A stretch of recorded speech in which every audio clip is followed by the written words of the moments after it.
Olá, boa noite. Sejam todos muito bem-vindos e bem-vindas ao Sinapse ICL, o seu ponto de encontro diário de entrevistas aqui no ICL. Oi, César. Boa noite para você, tudo bem? Boa noite, Robs, tudo bem? Boa noite para a nossa comunidade linda. É isso aí, vamos lá. Gostei da camiseta, Gostou hein? do look? Tem tudo a ver com o programa de hoje. Mostra aí na câmera a sua camiseta, maneira. Olha lá. Sabe quem é esse? Quem é esse? O Kandiaronk, de uma nação indígena que se chamava Wendat. O Kandiaronk era um estadista, um intelectual. A gente vai falar um pouco, vou falar um pouco com o nosso convidado hoje, mas era uma figura muito interessante e que elaborou uma crítica indígena à sociedade europeia da época que conformou toda a maneira como o iluminismo foi organizado posteriormente. Muito interessante. Kandiaronk, pesquisem.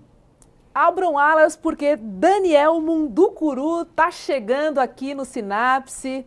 Oi, Daniel, boa noite para você. Daniel que é ator, professor, escritor e também ativista indígena. Está no ar na novela das 9 da Globo, na novela Terra e Paixão. Seja muito bem-vindo, Daniel, ao nosso programa, ao nosso Sinapse. Opa!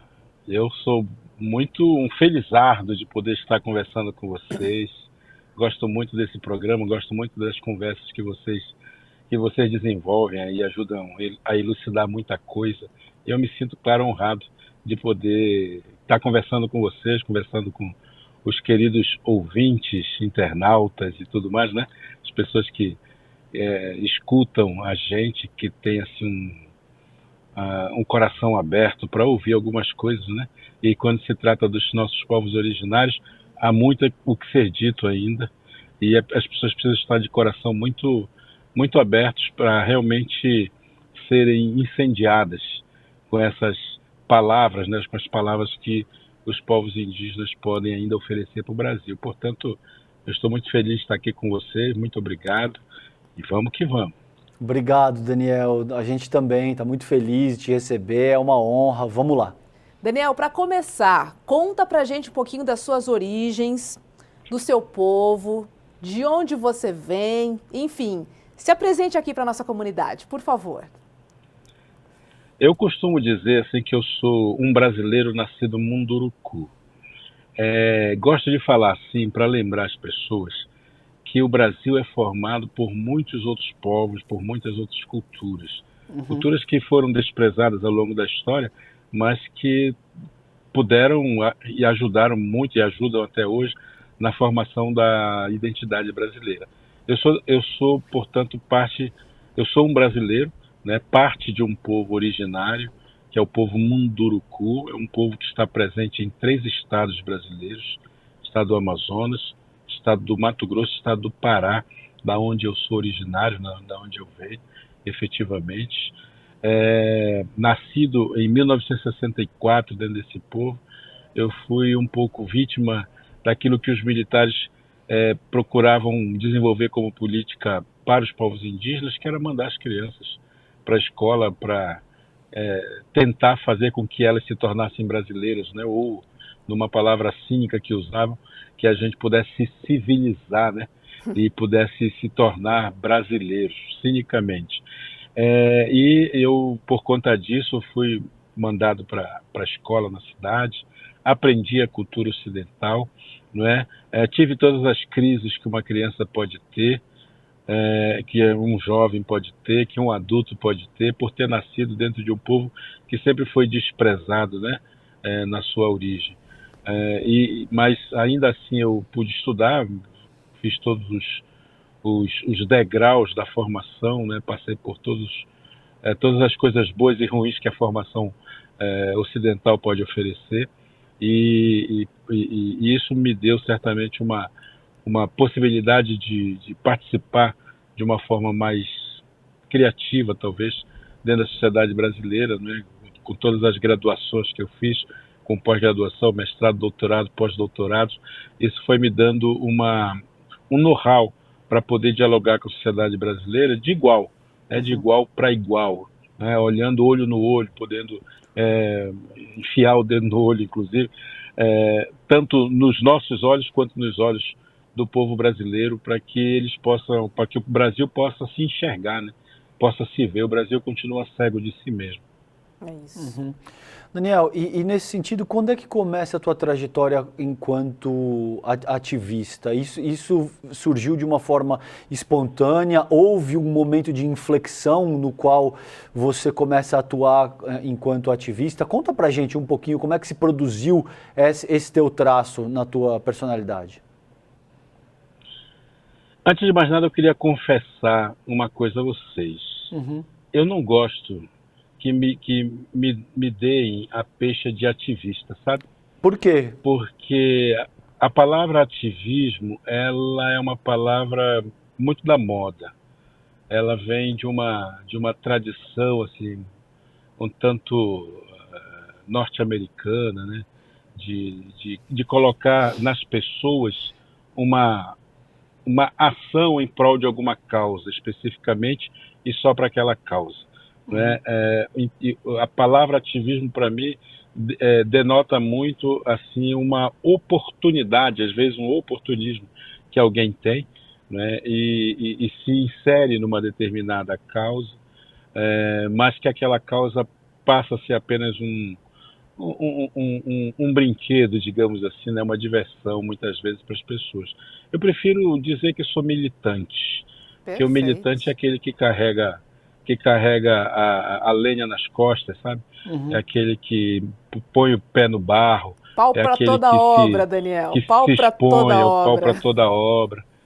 E eu, inclusive, falo isso às vezes porque eu vou às minhas palestras e eu sou talvez o único escritor no Brasil, que eu não conheço outros, muitos assim que façam isso, mas eu sou o que vai com a sua malinha de livro, vai, expõe, vende, e dá troco e dá autógrafo, tudo ao mesmo tempo agora. Porque entendo que isso é ser militante da literatura.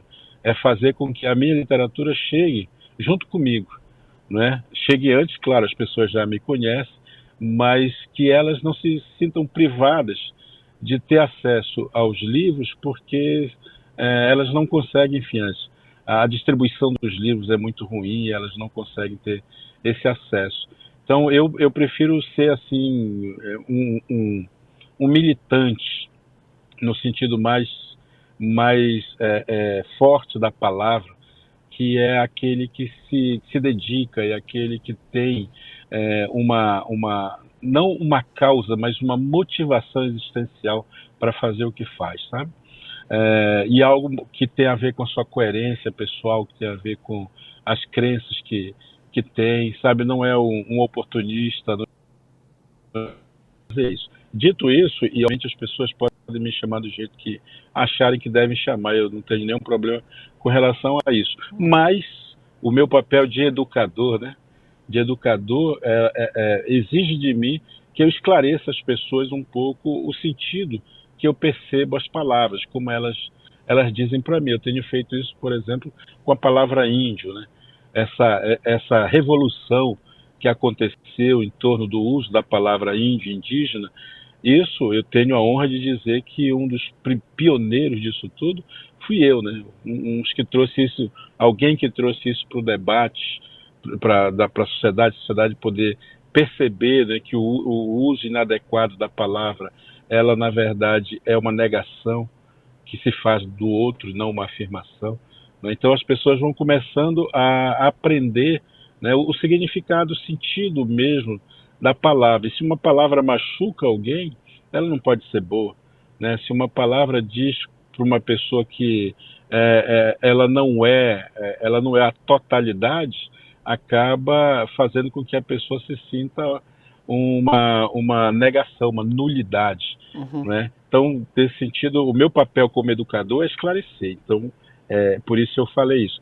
Agora, essa minha atuação, digamos, essa minha militância, ela vem desde que eu me compreendi indígena, desde que eu conquistei, digamos assim, a ideia de que eu tinha o pertencimento a uma cultura.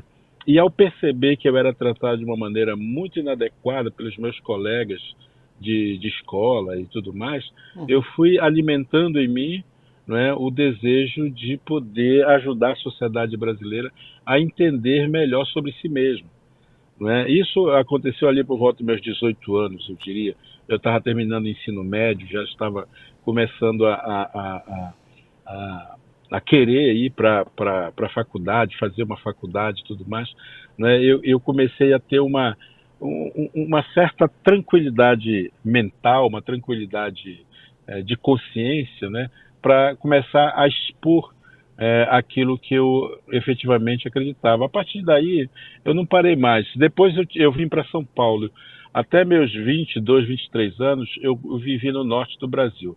Primeiro no Pará, depois mudei para o Amazonas por conta dos estudos.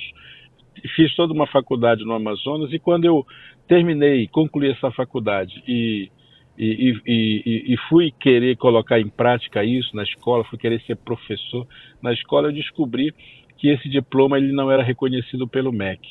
E eu precisava fazer o reconhecimento disso. Eu estou falando isso final dos anos 1980, portanto, vocês imaginem como é que era o MEC naquela ocasião, né?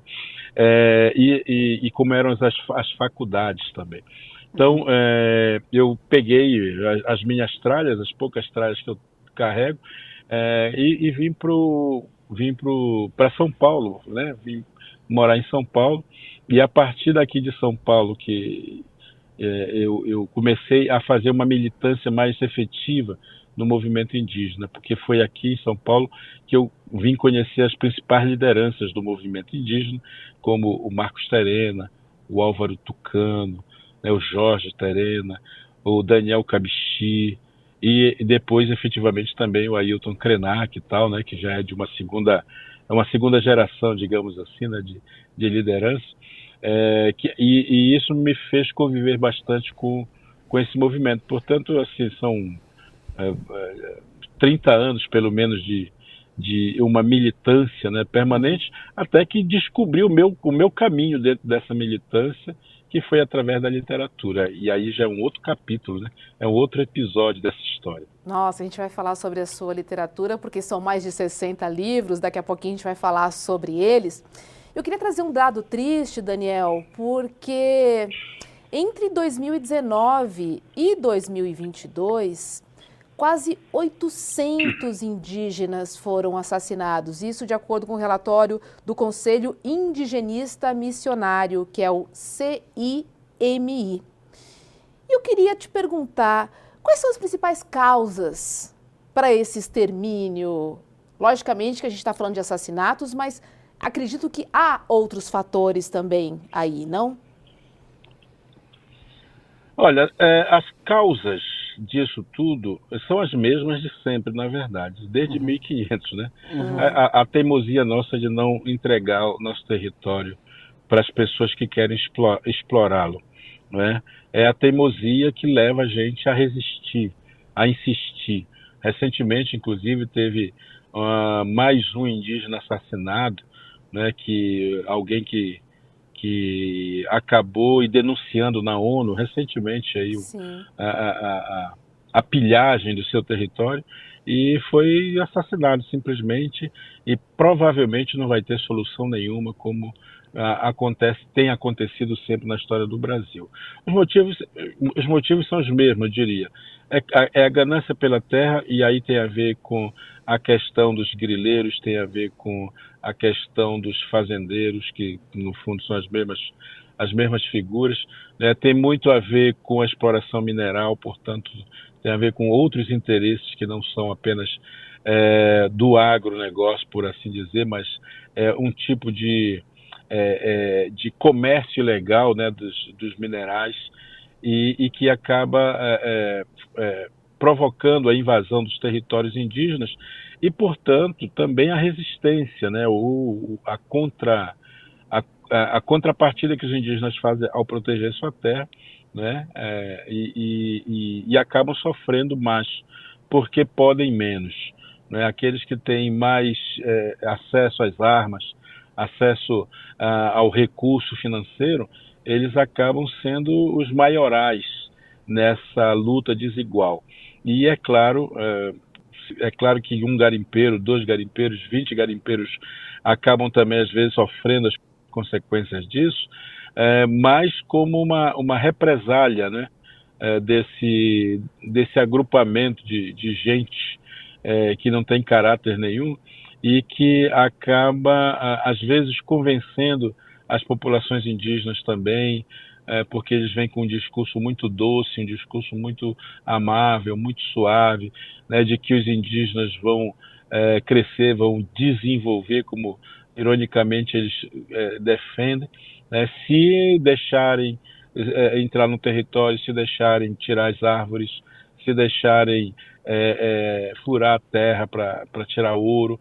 E as consequências disso, né, além do assassinato efetivo, do homicídio que acontece contra lideranças e contra essas pessoas que defendem seu território, tem também um outro suicídio, um outro homicídio, outro assassinato que vai acontecendo silenciosamente, que é justamente pela contaminação que as populações indígenas sofrem por conta da exploração mineral, sobretudo a exploração do ouro. O povo Munduruku, nesse momento, está vivendo uma pior crise humanitária de todos os tempos, muito parecida com a que sofrem os Yanomami. Aliás, quase que a mesma desgraça, digamos assim, que tem a ver com a contaminação por mercúrio, né, que está exterminando, vitimando uma população inteira, né? Entre os Munduruku já existem crianças nascendo com deformidade física, com deformidade mental, né, com uma série de consequências por conta do consumo de peixe, de alimentos em geral, que estão contaminados com mercúrio. E isso, aliás, lançou-se um filme, e eu peço à nossa audiência que, se puderem, assistam, que se chama A Amazônia, a Nova Minamata. É uma pergunta, a Nova Minamata. Minamata é uma região do Japão que sofreu pela contaminação de mercúrio, né, e a sua população desse lugarejo, ficou completamente deformada, né? E o governo daquela ocasião, ou a empresa que fazia a mineração, ela se negava a admitir, né, que o uso indiscriminado do mercúrio estava matando aquelas pessoas. Na Amazônia, e sobretudo entre os Munduruku, está acontecendo a mesmíssima coisa. E eu não vejo, infelizmente, o nosso governo, que a gente lutou tanto para colocar ali, não é, no poder, se mobilizando no sentido de fazer um trabalho que seja favorável a essas populações, sabe? Não adianta simplesmente criar um ministério se esse ministério não tem condições, não tem estrutura, não tem recursos para fazer aquilo que tem que ser feito, e principalmente se esse ministério não tem autonomia para fazer, né? Então, para mim, presenciar tudo isso que está acontecendo com os parentes indígenas do Brasil inteiro, né? Essa mortandade que está acontecendo, para mim é uma péssima visão de um futuro que nos aguarda e que não é nada favorável. Ô Daniel, e na história tradicional do Ocidente, pelo menos, a gente tem uma divisão que tenta qualificar o iluminismo e o século XVIII como o século das luzes, como se a partir daquele ponto, com os grandes pensadores iluministas, Locke, Hobbes, Rousseau, a gente começasse a se organizar com base no uso da razão. Novos achados arqueológicos e estudos demonstram que as próprias ideias iluministas surgem com base numa crítica indígena que foi feita, uma crítica muito aguda que foi feita de como a própria sociedade europeia estava constituída naquela época, porque, por exemplo, os próprios jesuítas, que eram os intelectuais naquela ocasião, eram radicalmente contra a liberdade civis, era radicalmente contra a emancipação da mulher, várias coisas que o iluminismo depois veio a incorporar muito com base na crítica indígena que foi feita a como a sociedade europeia estava constituída naquela ocasião. Hoje, eu gostaria da tua reflexão a respeito disso. Me parece que a sociedade brasileira começa a refletir acerca disso, começa a refletir acerca da riqueza que os nossos povos originários podem trazer, em termos de sabedorias, em termos de coisas que devem ser incorporadas pela nossa sociedade. E eu gostaria de te ouvir porque eu estava vendo, tem uma amiga argentina em casa, e ela e minha mãe estavam assistindo a novela da Globo, Terra e Paixão. E aí acho que tem uma cena no qual existe um ritual, no qual o teu personagem alerta que existe uma situação de perigo e que a pessoa tem que tomar cuidado. Eu honestamente não assisto a novela, mas elas estavam assistindo, e essa minha amiga argentina olhou para minha mãe e falou, sim, ele falou em espanhol, é verdade, os indígenas têm um tipo de conhecimento e de relação com a terra e de relação com o transcendental que nós outros não temos. Então eu vejo que começa a ter uma espécie de transição para essa riqueza indígena que até então não existia. Você concorda com isso? Você acha que isso está acontecendo? Você acha que não é o caso? Como é que você sente essa questão? Olha, primeiramente, lembrar que o Ocidente ele nasce da oralidade, né? Da oralidade dos mitos e das narrativas gregas, das narrativas romanas e tudo mais. Nasce da oralidade. E boa parte do conhecimento e da ciência ocidental, ela é um roubo, né? Ela é mesmo um roubo que se faz de várias culturas do mundo, e vão se tornando a ciência máxima, né, do conhecimento que o Ocidente vai desenvolvendo e vai acreditando que aquilo que ele é capaz de transformar em ciência, em conhecimento estabelecido, num conhecimento canônico, essa é a verdade, né? E por conta disso, é claro, ele foi criando, foi se esclarecendo, né, foi clareando os seus saberes a partir da negação dos outros saberes, das outras ciências. Ele rouba o conhecimento do outro, constrói o seu próprio saber, o seu próprio conhecimento, sua própria ciência, e desqualifica a origem desses conhecimentos. E onde é que está a origem do conhecimento de todos os seres humanos? Está na própria natureza. Né? A natureza, ela é a grande mestra, ela é a grande e generosíssima mentora de todos os outros seres, né? E dos seres humanos, porque ela oferece a possibilidade dos humanos extraírem dela o conhecimento que ela tem para poder fazer com que a vida seja mais feliz, talvez. Então, o que a oralidade tem mostrado para o mundo ao longo da história é exatamente o conhecimento que nasce do povo, o conhecimento que está entranhado na sabedoria popular, é o conhecimento que efetivamente ordena o mundo, ou que o mundo ordena esse conhecimento. Né? E esse conhecimento está exatamente na natureza. Então o Ocidente, ele na verdade não desenvolveu nada, né? Ele simplesmente capturou, para não dizer uma palavra um pouquinho pior do que isso, né? Ele assaltou, roubou, extraiu, né? O conhecimento do outro e transformou isso na sua própria ciência. Lembrando que, né, os egípcios já tinham um saber muito mais elaborado, né? Os gregos já tinham um saber muito mais elaborado, os Yanomami já têm um conhecimento muito mais elaborado do que o Ocidente. Agora, esse distanciamento que o Ocidente foi fazendo da natureza é que acabou sendo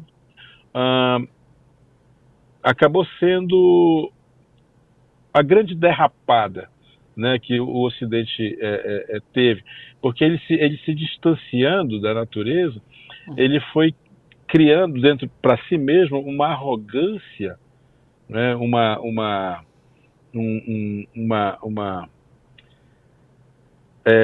uma atitude de quem pode mais, de achar que ele é mais do que é de fato. Né? E na natureza não existe esse ser que é mais do que o outro. Na natureza existe um saber que é coletivo, né? Que é sistêmico, porque passa por todos. E passa por todos para que todos tenham vida plena, para que todos possam viver uma vida plena, que é interdependente um do outro.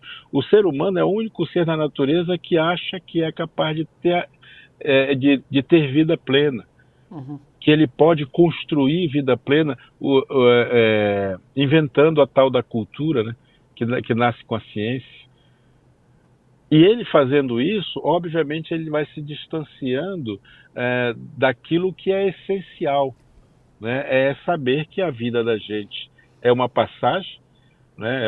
É uma viagem rápida, né? E essa viagem ela está em consonância com o todo, né? Com o universo, com a grandiosidade do cosmos. E, portanto, cabe a nós apenas ter uma atitude de gratidão, uma atitude de respeito, uma atitude de interação, de integração com esse todo, e não querer ser dono. Isso é uma verdade, queridos, que está presente em todas as tradições orais, inclusive na tradição judaico-cristã. Né? Jesus Cristo, que eu costumo dizer que é o pajé, né? O grande pajé Jesus Cristo, ele começou seu sermão da montanha justamente dizendo isso, né? Por que vocês se preocupam com o que vocês vão comer, com o que vocês vão vestir, olhar os lírios do campo. E aí termina esse grande sermão dizendo assim: a cada dia basta a sua preocupação. Isso é a oralidade, né? Isso é a natureza, isso é a sabedoria que está na natureza. Se a gente pegar essa essência e de fato viver, for coerente com ela, a gente vai ter uma vida longa e feliz, que é o que nós todos queremos, né? O tempo todo, é o que nós buscamos, é o que nós ansiamos. Mas o humano, sobretudo o humano ocidental, ele vai considerar que o mundo foi feito para ele. Ele até cria um Deus que o criou. Ele até cria um Deus que vai fazer com que ele pense que o mundo foi criado para ele. E isso acaba empobrecendo a experiência de humanidade que os outros seres da natureza, mesmo aqueles que não são humanos, têm, né, de grandiosidade, né, de espírito, de pertencimento que eles têm. Então vejam, o Ocidente está remando contra a maré, literalmente. Daniel, E quando a fiquei gente curiosa rema aqui, hein? Fiquei curiosa aqui. Posso fazer uma pergunta? claro, por favor. Só para não perder o E gancho. pode me cortar à vontade. Não, é só para Imagina, não querida. perder o gancho. Você acredita em Deus? É uma pergunta que eu acredito sim. Eu acredito sim, acredito piamente que exista esse ser, né? Esse ser. Mas eu não acredito efetivamente que ele ordene o mundo, sabe? Que ele ordene o mundo. Porque o poder do Criador é o poder da criação. A criação é o grande feito da divindade. E uma vez criada, o Criador não precisa mais interagir sobre ela. O Criador já fez a perfeição. Né? E se está tudo perfeito, ele não precisa. Aliás, um ser perfeito não pode criar a imperfeição. O ser humano é que vai criar um outro espírito que vai aparentemente ser a contraposição à bondade, né? Ele vai criar o demônio, que é justamente a maldade, né? Representa a maldade. E essa maldade, na verdade, é mais uma criação do ser humano, porque o ser humano, eu digo sempre isso, né? É o único ser na natureza que precisa criar cultura, porque não se contenta em ser natureza. O ser humano precisa acreditar que existe um Deus, que existe uma vida após essa vida. A gente não imagina que uma onça esteja preocupada com isso, né? Que um jacaré se preocupe com isso, que uma formiga se preocupe com isso. O ser humano é o único... E por que o ser humano se preocupa? Porque na natureza ele é o ser mais incompleto. Todos os outros seres completos já estão mergulhados na divindade. Não precisam acreditar nisso ou naquilo. Eu costumo até dizer, com uma certa licença poética, né, que os povos indígenas não têm religião, né? Porque religião é uma necessidade de quem está desligado. Porque se religião é religar, é porque foi desligado, foi desplugado. Concordo 100% Se alguém não é contigo. desplugado, não precisa ser religado. Portanto, não precisa essa coisa de religar. Nós não estamos desligados. E aí, quando a gente não está desligado, a gente já está com o todo, né? Com a completude. Portanto, não precisamos criar alternativas para uma vida depois da vida. Sei lá. Eu não sei se as pessoas concordam com isso que eu falo, mas eu, particularmente, gosto muito de falar essas coisas. Eu concordo muito com o que você falou sobre o desligar, né? Por que você precisa ligar? E também entendo, Daniel, que algumas pessoas têm a necessidade, né? Enfim, a gente está falando sobre religiões, que algumas pessoas têm a necessidade porque elas precisam de algumas respostas que elas não são capazes sozinhas de encontrar. E aí eu entendo como um conforto você delegar a outras situações, a outras energias, a um outro ser, algumas questões que a gente não consegue individualmente, sozinhos, talvez, resolver, né? Eu entendo que vai chegar um momento em que, de fato, religiões não serão necessárias. Eu acredito muito nessa independência mesmo, mas eu acho que ela ainda não chegou para a gente, porque ainda é necessário esse conforto, de certa forma, né? Da fé em alguma coisa, em algum ser, em algum objeto, enfim. Acho que ainda existe essa necessidade hoje, mas eu acho que ela vai deixar de existir, mesmo. Eu acho que você tem razão, mas eu acho que existe sim uma necessidade nossa de acreditarmos em algo. O que não está certo, no meu ponto de vista, é que se use isso para fazer com que as pessoas elas se sintam dependentes de outras pessoas. Há uma dependência nossa, que é uma dependência talvez do divino, que a gente abandonou em algum momento. Mas não é certo pessoas se servirem do divino para empobrecer outras pessoas, ou para dominar outras pessoas, ou escravizar outras pessoas. Catequizar outras pessoas, né? Exato. O discurso religioso hoje é um discurso extremamente maldoso. É um discurso completamente de dependência. É pior que droga, eu diria, sabe? Porque as pessoas elas estão tão mal conscientizadas do que são, que elas estão completamente dependentes de uma crença, de algo que determina a vida dela de uma maneira tal que elas, puxa vida, não conseguem caminhar com as próprias pernas.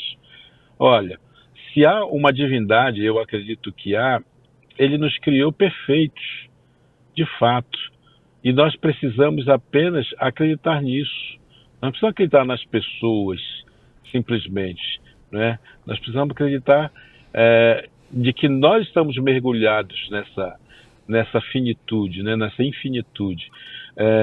Caso contrário, a gente vai ficar eternamente dependendo de palavras positivas, vamos ficar dependendo eternamente de conforto, sabe? E as pessoas vão continuar usando as nossas crenças para dominar os nossos corpos, dominar as nossas almas, né? E com isso elas ficarem ricas, milionárias, usando isso, e a gente cada vez mais pobres, sem ter condições de comer, de casa para morar, porque uma das coisas que a religião foi já dita, né? E isso é real, podem falar o que quiserem, mas de fato a religião pode ser o ópio do povo, né? De fato a religião pode ser uma forma de domínio, e isso é sempre muito, muito cruel, eu acho. Porque, de certa forma, ela estabelece limites, né? Ela bota barreiras, né? Você aqui pode, aqui não pode. Quem determina é o homem.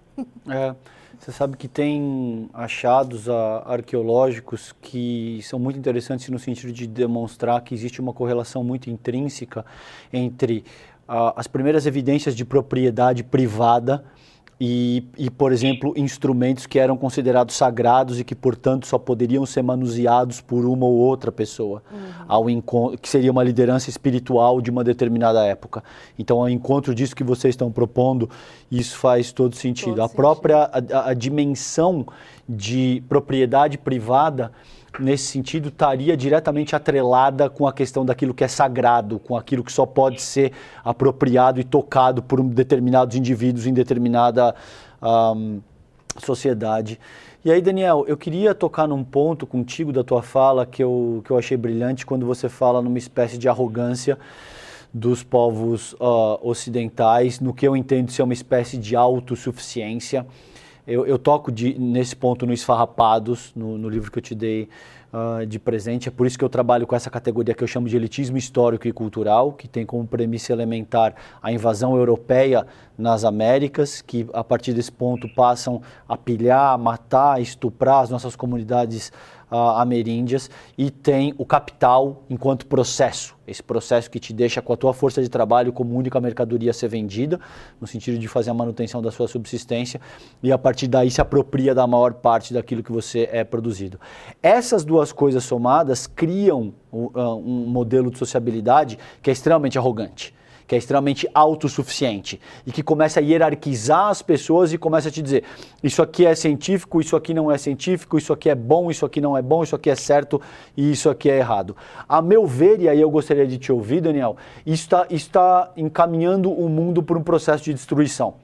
Não é por acaso que a gente vê guerras e conflitos de todas as ordens no Brasil e junto à própria sociedade internacional. E a minha pergunta aqui é: você acredita que essas contradições deverão se agudizar a um ponto, a um paroxismo, que talvez a gente não tenha retorno? Ou você é um pouco mais otimista e você acredita que a gente vai ser capaz de reverter essa lógica ocidental antes de destruir, por exemplo, a nossa biosfera, antes de tornar o planeta um lugar inabitável? Como é que você sente essa questão? Ou seja, tem jeito, Daniel? Basicamente, resumindo é isso. Resumindo é isso. Olha, eu diria... Eu penso que nem pensava o nosso eterno Raul Seixas, sabe? Que o planeta é como um cachorro que, quando as pulgas estão comendo muito ele se sacode para botar as pulgas para fora. Uhum. Eu acho que o planeta está fazendo isso. Tá se chacoalhando aí para jogar as pulgas para fora. E toda essa mudança climática que nós vivemos, toda essa mudança na questão ambiental, eu diria uma reação, é uma reação da própria natureza. Eu não vejo nem como fim do mundo, não é? Mas também não vejo como voltar a uma realidade ideal, né? Nós temos um mundo extremamente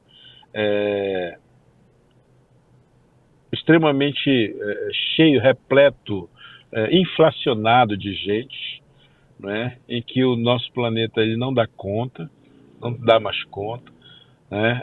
Os recursos naturais estão se esgotando, de fato, né? E é claro que isso...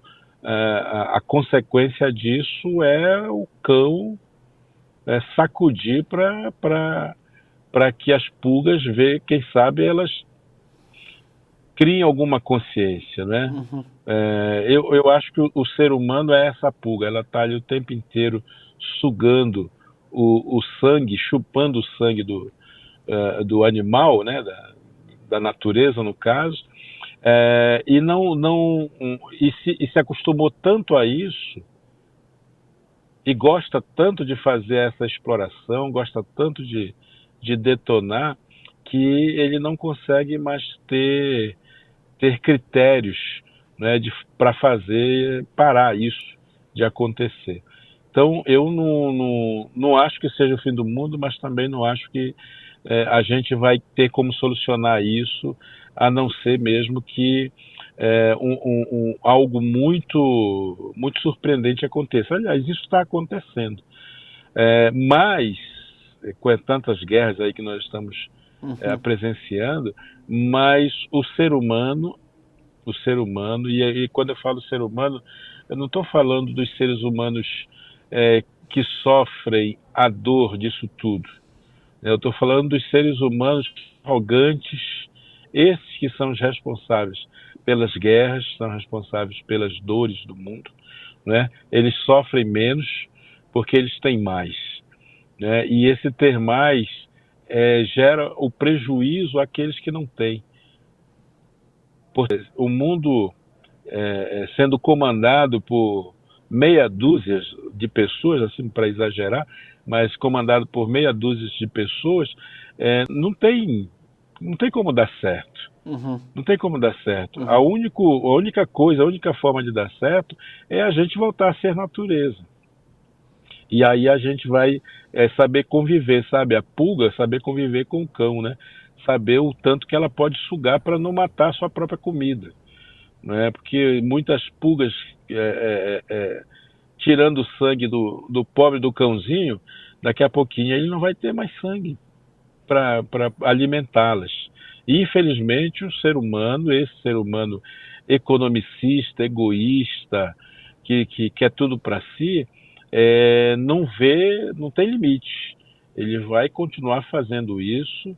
Nós estamos vendo, inclusive, todas essas pressões por guerra, não tem nada a ver com religião, não tem nada a ver com humanidade, tem a ver com interesses econômicos. Todo mundo sabe disso.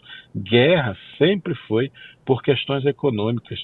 Mesmo aquelas guerras lá dos tempos ancestrais, né? As guerras que os indígenas faziam há algumas centenas de anos atrás, eram guerras econômicas também, tinham interesses econômicos, não era só de domínio de território, já é um interesse econômico, mas tinha a ver também com a continuidade do próprio povo, né? Guerras tem sempre esses interesses por trás, e isso acaba, se não for, né, se a gente não souber colocar um controle nisso, um controle social nisso, a gente acaba aceitando, naturalizando, como tem acontecido já. Daniel, vamos falar um pouquinho dos seus livros. Aí você tem mais de 60 livros, né, lançados, muito bacana, parabéns. Já recebeu prêmios aqui no Brasil, também fora. E você tem um público, né, como preferência, que é o infanto-juvenil. Por que você escolheu esse público? Tem uma relação com a educação que falta muito sobre os povos originários nas escolas? Será que seria uma maneira, então, que você encontrou de conversar, né, com a futura geração, ou não? Olha, eu costumo dizer duas coisas. Primeiro, que eu fiz uma escolha de escrever para crianças e jovens por entender que o Brasil ensinava para as crianças formas muito, muito equivocadas de trabalhar com a temática indígena, de entender as populações indígenas. Portanto, sem material condizente para uma educação libertadora da mente deles, das crianças, a gente não ia conseguir avançar. Então eu me propus, ao descobrir que eu tinha o talento de contar histórias, tanto a história oral quanto a história escrita, eu me propus ser um autor para conversar, para dialogar com essas crianças. Mas também, aos pouquinhos, eu fui descobrindo que eu não escrevia exatamente para crianças, mas eu escrevia para a infância. Porque fui descobrindo que a infância, ela ela resiste ao nosso crescimento, né? A infância, ela está junto, ela vem junto com a gente na medida em que a gente vai crescendo, né? O ser criança é um período de vida, mas a infância não. A infância faz parte de um processo de formação do humano completo.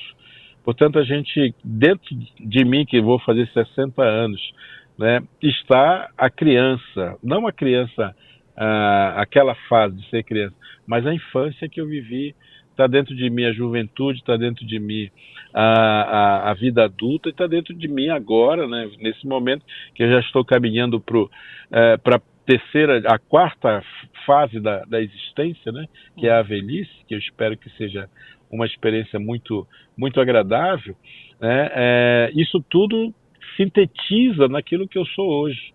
Então, quando eu escrevo para criança, entre aspas, assim, eu, na verdade, estou atingindo o adulto.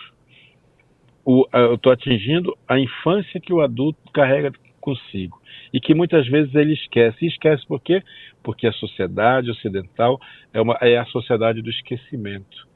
Ela faz questão que a gente esqueça para poder dominar a gente. Jogar a gente, sabe para onde? Para um negócio que ela chama de futuro. O ser humano ocidental é o ser do futuro. E quando a gente é o ser do futuro, a gente é um ser egoísta. Porque a gente vai acabar acreditando que nós somos melhores do que de fato somos. Não à toa, a grande lógica, né, do Ocidente hoje é a tal da meritocracia. O que é a meritocracia? A meritocracia é a enganação, é uma empulhação, né, sobre as pessoas. As pessoas acreditam, são levadas a acreditar que são melhores do que de fato são, ou que chegaram num lugar por mérito delas. Pelo contrário, isso é puro egoísmo, pura ganância, né? É pura vaidade. Né? E quando a gente tem tudo isso dentro da gente, a gente está pouco se importando quem está caminhando do nosso lado. Porque na sociedade ocidental você tem que vencer. E para vencer, você tem que derrotar alguém. Para chegar lá no alto, você tem que botar um monte de gente para baixo. Portanto, você vai crescendo, vai sendo educado com uma visão de poder sobre o outro. Então, essa visão, né, que é uma visão que está sendo alimentada o tempo inteiro na nossa sociedade, ela precisa ter um contraponto. A gente precisa trazer um contraponto. E é bom que o discurso indígena, né, o discurso da educação indígena, o discurso ambiental indígena, seja também das crianças, para que elas não cresçam achando que elas merecem. Né? O mérito não é nosso, o mérito não é delas, o mérito não é de ninguém. Né? Ou a gente caminha junto e constrói junto, ou a gente se dana junto, né?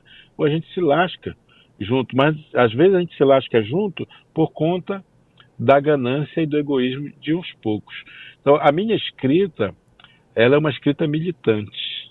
Mais uma vez, né, voltando a essa ideia da militância. É uma escrita militante, porque eu faço com que as nossas crianças, elas reflitam, se questionem, e eu faço com que elas também façam que os adultos se questionem, porque eu penso que aqueles pais, aquelas mães que realmente se importam com a vida dos filhos, eles vão ler, as mães vão ler, os pais vão ler o que as crianças estão lendo, né? E se tudo der certo, na minha estratégia, elas vão ser atingidas também por essa lógica, sabe? Ou por essa, não lógica que é melhor, né? Por essa impermanência que os povos indígenas ficam sempre nos lembrando, sabe? Nós estamos de passagem nesse mundo, ponto final. Nós somos natureza, ponto final. Queiramos ou não, tenhamos riqueza ou não, o caminho é o mesmo para todo mundo, sabe? O destino nosso está traçado mesmo, né? E o destino aqui no sentido de a gente ter uma finitude, ponto final. né? E para que a gente possa permanecer vivo nesse mundo, a gente tem que deixar os bons pensamentos, sabe? As boas obras, né? As boas atitudes. E é isso que nos torna eternos. Não é a riqueza, isso aí é tudo vaidade. Uhum. E você sabe que eu lembrei, enquanto eu te escutava, Daniel, essa dimensão da impermanência é genial, porque na medida em que você consegue funcionar de acordo com esse paradigma, você consegue transcender as coisas mais mesquinhas, mais individuais, que te leva a uma certa dimensão utilitarista do funcionamento da vida. Eu lembrei, eu estava conversando com o Krenak, uma entrevista, uma conversa parecida com essa que a gente está tendo com o Daniel aqui, e ele me falou assim: César, o ser humano não é útil. Útil é um liquidificador, que você pega um abacate, bota leite, faz uma vitamina. O ser humano tem essa dimensão da impermanência, de transcender esses interesses mais imediatos, e honestamente eu acredito que a leitura seja talvez o elemento mais capaz de oferecer um contraponto para isso que está o estado de coisas que a gente tem determinado hoje em dia. Minha mãe insistia muito, leia César, porque a leitura é o melhor caminho para desenvolver uma espécie do que eles chamam, os psicólogos, ela é psicóloga, os psicólogos chamam de uma espécie de raciocínio abstrato, pensamento abstrato generalizador, ao invés de um pensamento concreto, que enxerga as coisas de uma maneira muito maniqueísta, certo, errado, bom, ruim, que é uma característica de funcionamento da nossa própria sociedade.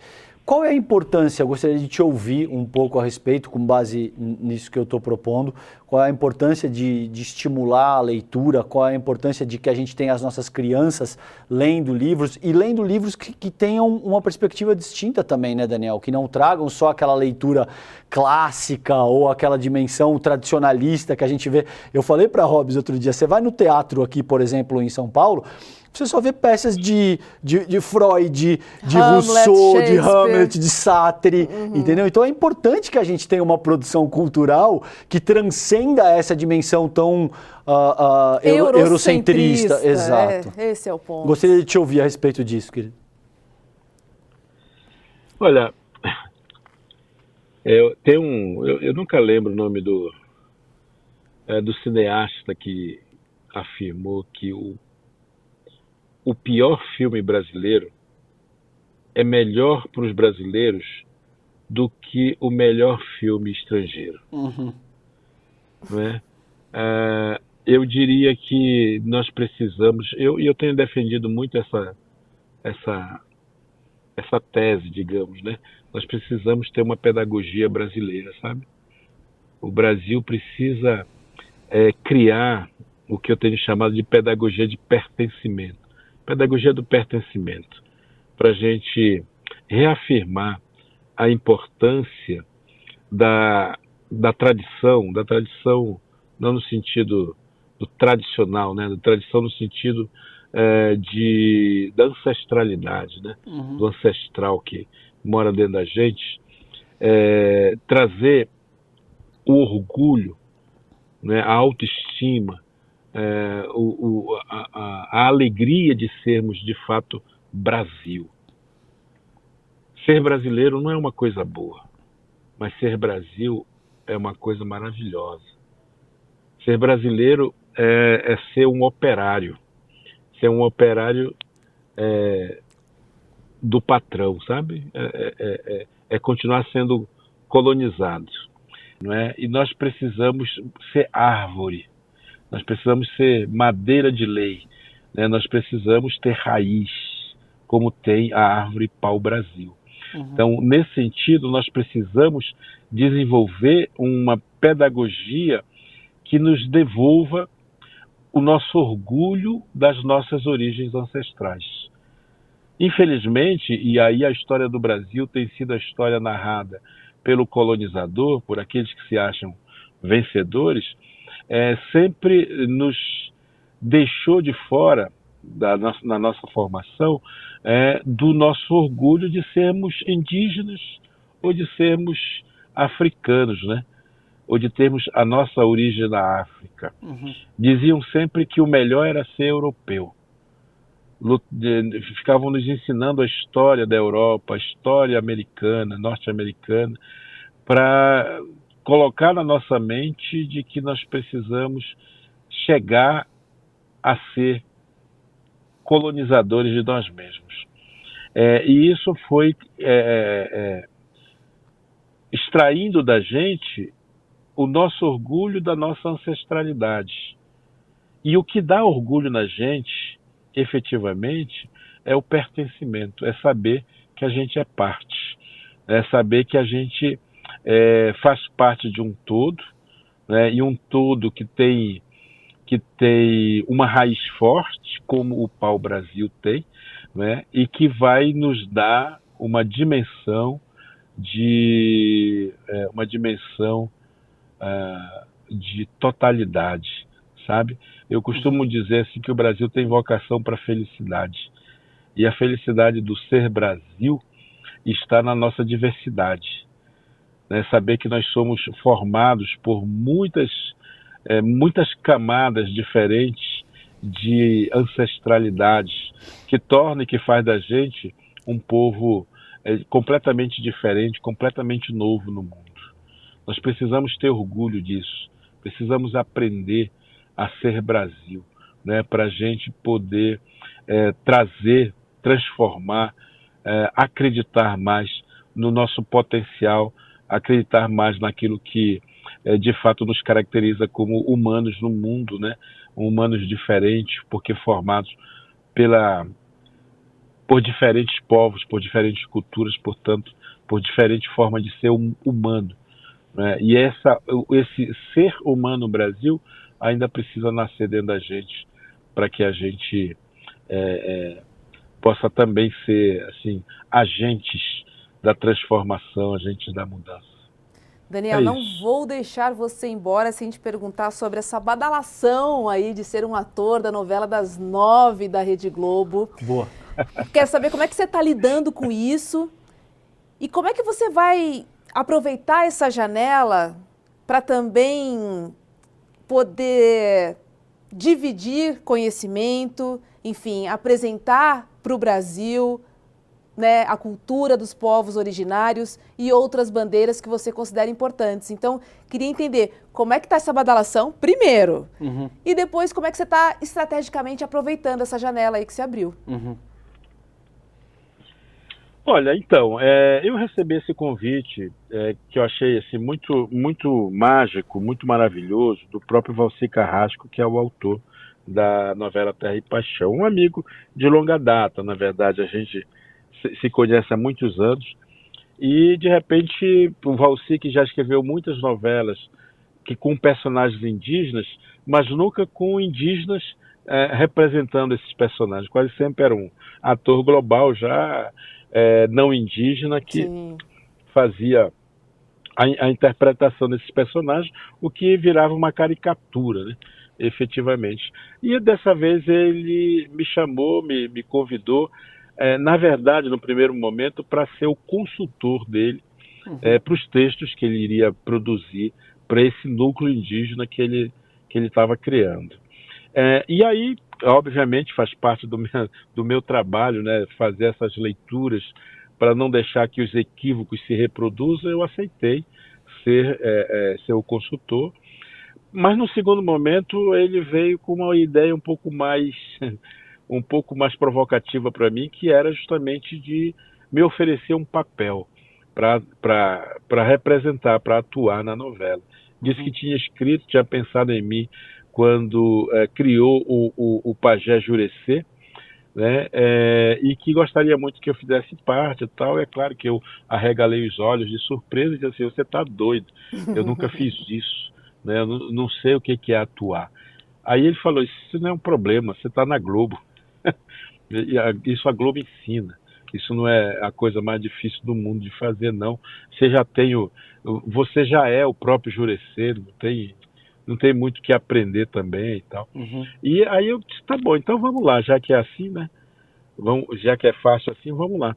E de fato, né, eu recebi toda uma preparação para poder atuar e tal. Fico feliz de ver que está tendo uma repercussão muito boa.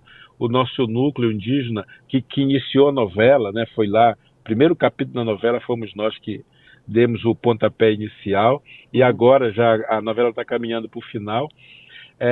A gente está ali agora aumentando a nossa participação e tal, e quase que todas as soluções dos dramas vai passar pelo núcleo, né, da família do Jurecê. Então, isso tudo, esse é o contexto. Agora, o que eu tenho feito com isso? Bom, eu não sei o que fazer, na verdade, porque eu não sou uma pessoa da mídia, não sou um Instagramer, não sou um YouTuber, né? Eu sou tudo isso sem ser nada disso, na verdade, porque eu utilizo muito os instrumentos, né? Eu uso muito a internet para as coisas e tal, mas eu uso como um educador usa.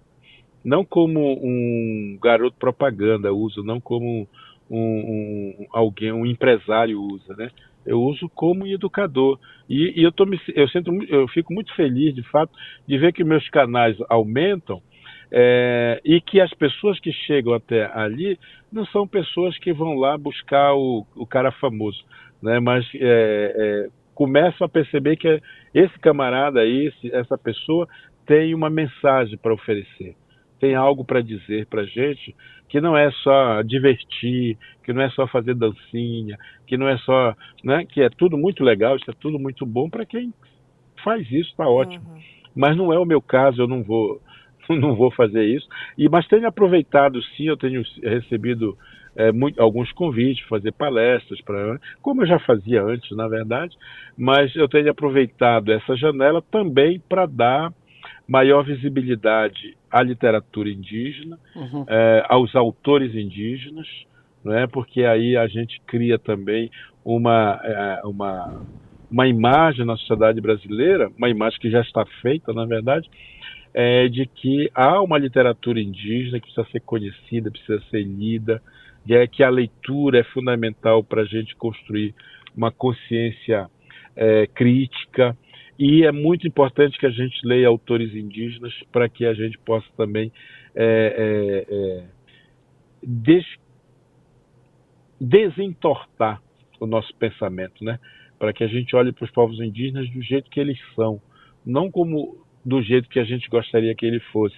Porque toda vez que a gente olha para alguém querendo que ele seja do jeito que a gente gente está colonizando o pensamento, né? Está fazendo com que o outro tenha a impressão de que a minha perfeição é melhor do que a perfeição dele, né? E isso mais uma vez, é pura ilusão, né? É pura ficção que vai se impondo na cabeça da gente. Portanto, se os nossos amigos aí quiserem me seguir nas redes sociais, vão fazer uma gentileza para esse amigo aqui e vão poder usufruir um pouco dos saberes que eu trago comigo e que gosto de compartilhar com todo mundo.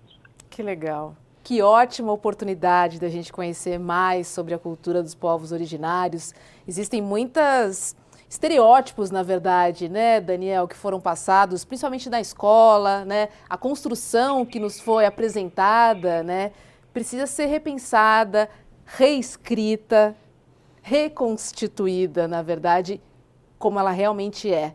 Porque a imagem que passaram, infelizmente, né, a nossa história, né, a história que a gente aprendeu na escola, ela precisa ser revisitada urgentemente. Então, é uma oportunidade que a gente tem, né, através de personagens, através dessa janela que a mídia oferece, de ser educativo também, né? É uma oportunidade da gente, enfim, ter acesso a algumas informações que não nos foram permitidas. Daniel, que prazerzaço! Perfeito. Muito legal falar com você. Obrigada, viu? A honra é minha, como eu disse no início, Sinapse para mim é um programa maravilhoso. Eu assisto sempre que posso e acompanho.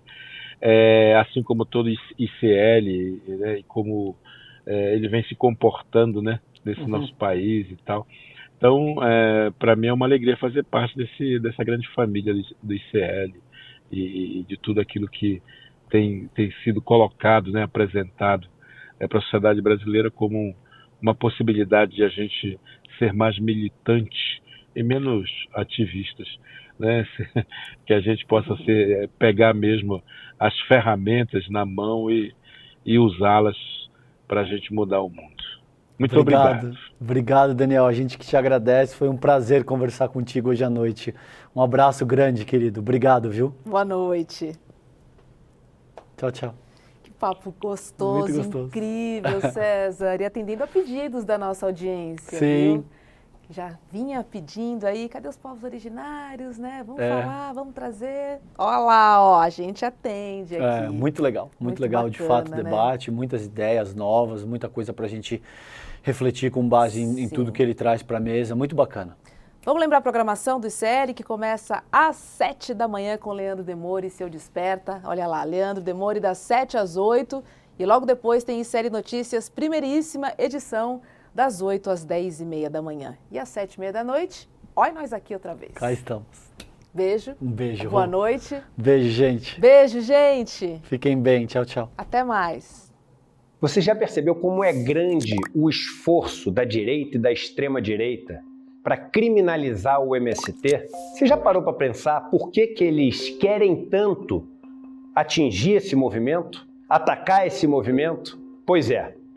Contra tudo e todos do grande capital, a gente resolveu revelar a verdade sobre o MST. Você tem interesse em conhecer essa verdade? No dia 12 de novembro, um domingo, às 8 horas da noite, no horário de Brasília, a gente vai apresentar para vocês trechos do documentário De Quanta Terra Precisa o Homem e também fazer um debate incrível sobre essa que é uma das questões mais importantes para o Brasil, a questão da terra.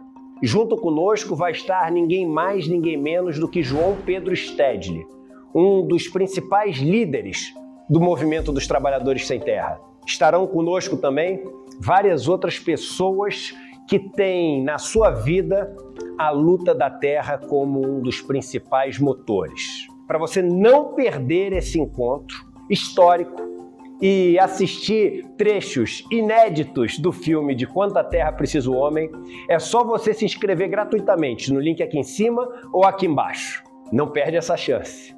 Todo mundo vai celebrar a estreia do ICL no mundo dos documentários e filmes e, mais uma vez, aprender muito com a nossa plataforma.